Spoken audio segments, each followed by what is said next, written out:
This week, for Well Done Wednesday, I'd like to talk about something that actually goes back to June 19th, and even further back to a couple of my blog posts.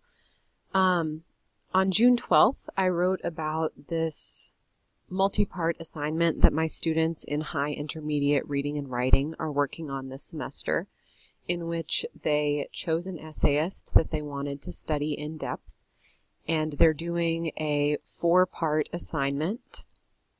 So first they had to outline an essay, then they had to highlight transitions and put them into a table based on their function, and finally the final individual part was to find simple sentences, complex sentences, and compound sentences, and then choose 5 sentences to analyze and record a screencast guiding us through the sentence, pointing out the subject, the verb tense, and any clausal structures that they wanted to mention.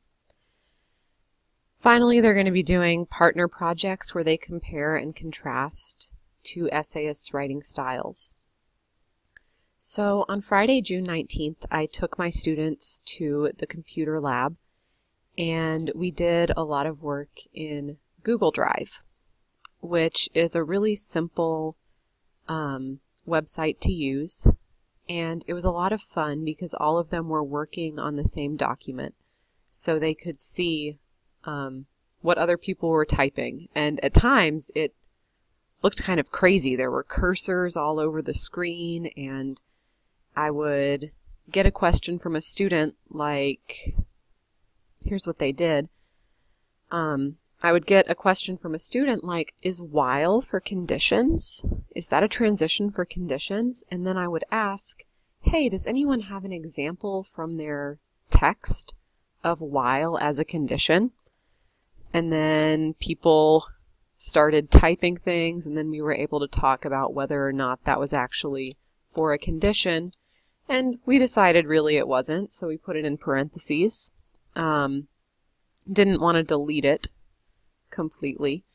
And you can see all I did was build a table with 2 columns and put in these titles. Everything else in here came from students. They were all on a computer. They were all typing at the same time. They were constructing this table together. It was really cool to watch. So that project, the Great Essayist assignment, is going well so far. Another blog post that I put up recently was about brainstorming. My students read A Wrinkle in Time, and I wanted them to choose their own research topic, their own research question. So I had them brainstorm how A Wrinkle in Time connects to other works of literature and how it might connect to the world, either when it was published or now, or possibly, well, probably before it was published. And I was really excited because I was totally out of the picture. I went and sat down. I put on some music they liked, and everyone had a marker. They just went to the board, and it was chaos. But it was very productive chaos, as you can see here. After they brainstormed, they sat in their seats and looked at the board. From the ideas on the board, they wrote a few research questions. I gave them, I think, 1 song length to do that. Then they gave me their research questions, and I typed all of them into a shared Google document.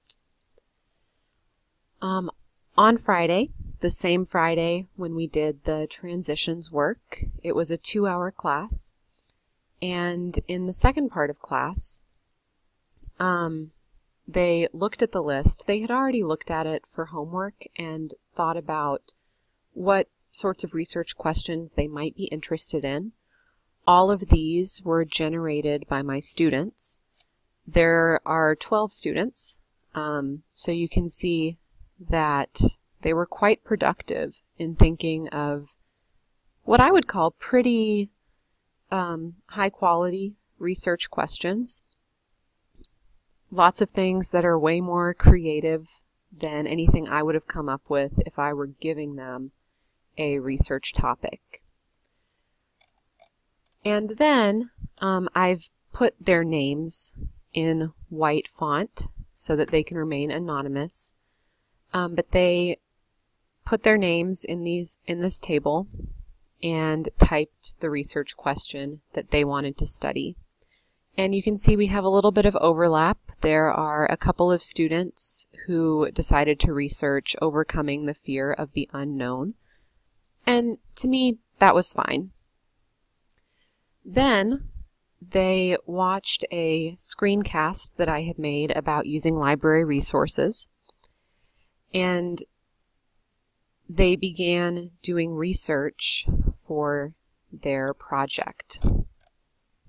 As they worked, they were all in this shared Google document as well. And the way that I organized this was I just had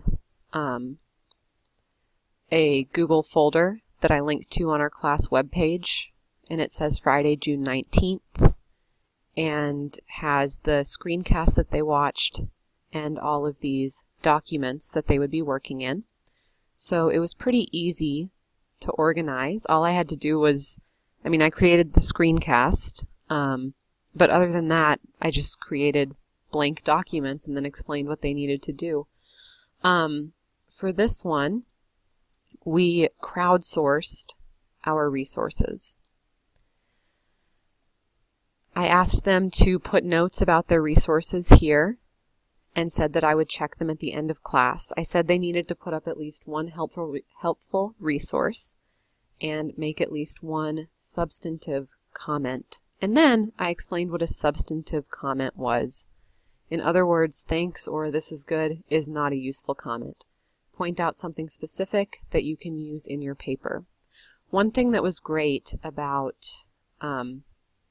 working in the computer lab and having this document that I also had access to that was in a changeable format was that I was able to go in and change those requirements at the very last minute. I realized that a lot of my students were really reading their resources and taking notes about them rather than simply collecting resources. And I saw them doing that and I thought, well, that's not a problem. That's a pretty good thing. So originally this had said put up at least 2 helpful resources and make at least 3 substantive comments. At the very last minute, as I observed their behavior, I changed the requirement to reflect what they were actually doing because I felt like learning was happening outside of what I had originally written. So I liked that this exercise, this setup, gave me a lot of flexibility to make changes based on my students' actual needs and their actual performance. So again, I have put the names in white font so that students could remain anonymous. And it's pretty incredible what they were able to find. The first 3 sources are from me, and I gave some examples of comments. And then it was so cool to watch them fill in the table. And I really like the comments that they wrote. How and why people overcome unknown fear. Good analysis for the religion part in both of the novels. They have the links as well as APA format. I thought this was really good. A lot of information about these resources. And look at this. This person clearly is writing for an audience that goes beyond me and beyond herself. She's writing to help her classmates. It says, this is a lesson of culture, so you have to register as a member and then you can see the entire essay. That's so helpful. And she wouldn't have had to think about that if this were just for her research and for me to grade it. There was a lot of really good work that was going on here. Students seemed to really enjoy they just enjoyed how Google Drive worked. They enjoyed like seeing all of the typing happening at the same time. It was really cool. This summer I'm mentoring a student in the TESOL Practicum course, and she was here to observe this lesson. And she had never seen Google Drive at work like this either. She was really excited about it. I thought it was a really successful class, and it was really easy to set up. If you're interested in running a class like this and you want a little more information, feel free to leave a comment or email me. My email address is kehfinnegan@gmail.com. Thanks.